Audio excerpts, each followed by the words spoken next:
Hi, so today I'm going to talk to you about the basic structure of the informative speech. So let's begin.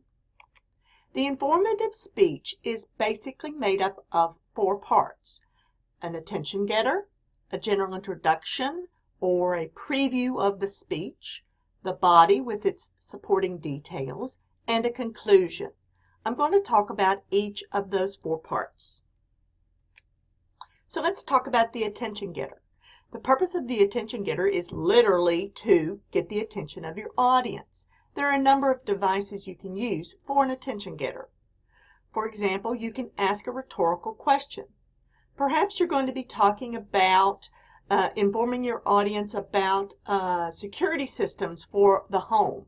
You might begin with a rhetorical question that says something like, "What would you do if you drove up one afternoon and the front door of your house was hanging wide open?" That would really get the attention of your audience, and then they would be engaged in what you have to say.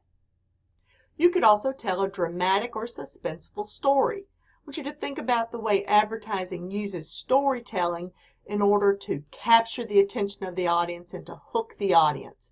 We've all been sort of enamored of the story of the Clydesdale and the puppy in the Budweiser commercial during the Super Bowl, don't you think?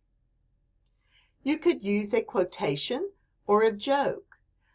Joel Osteen, a televangelist, he always opens each of his sermons with a joke.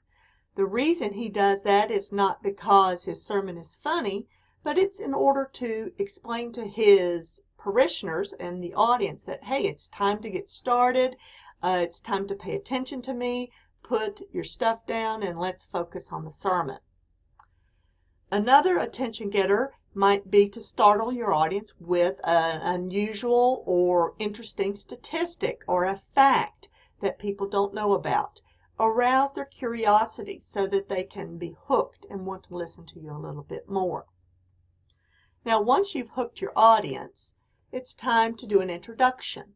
The introduction for an informative speech is a preview of the body of the speech. You need to very, very briefly hit the topic areas that you're going to be talking about. You also need to explain to your audience why they want to listen to you. What are your bona fides? What qualifies you to speak about this particular topic? Are you an expert on the topic? Have you studied this topic?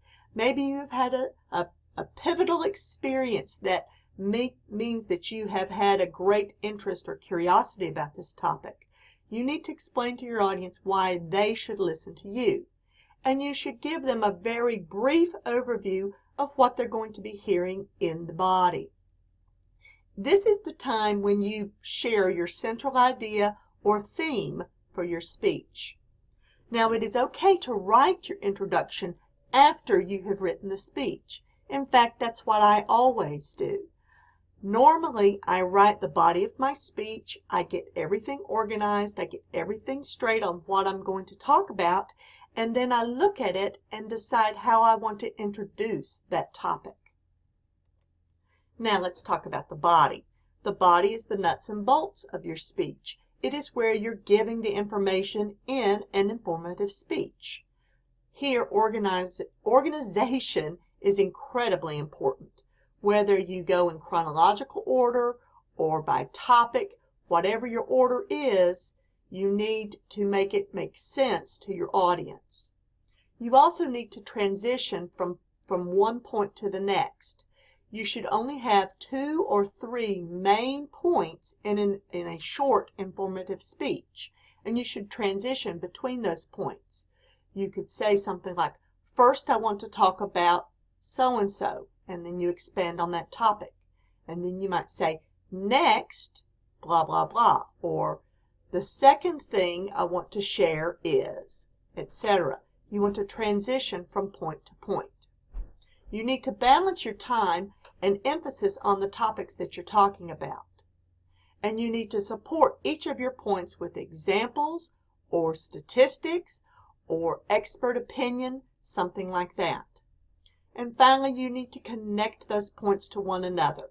Everyone needs to understand the flow of what you're talking about and how you're going to connect everything to one another and your main idea. Finally, you're going to wrap things up with a conclusion. You need to signal the end of your speech with some sort of phrase, some sort of transition phrase like, in conclusion, blah, blah, blah. Or to wrap things up, blah, blah, blah. In summary, so-and-so. You need to conclude with your conclusion. You want to reinforce that central idea that you introduced in the introduction, and you want to keep your conclusion brief. No one likes a conclusion that goes on and on and on. End strong. Remember, that last thought is what hangs with everyone. Now, in the PowerPoint, I have several examples of some informative speeches. You can pull up that PowerPoint in Blackboard and click on the links to those informative speeches for some great examples. And that's about it. Good luck.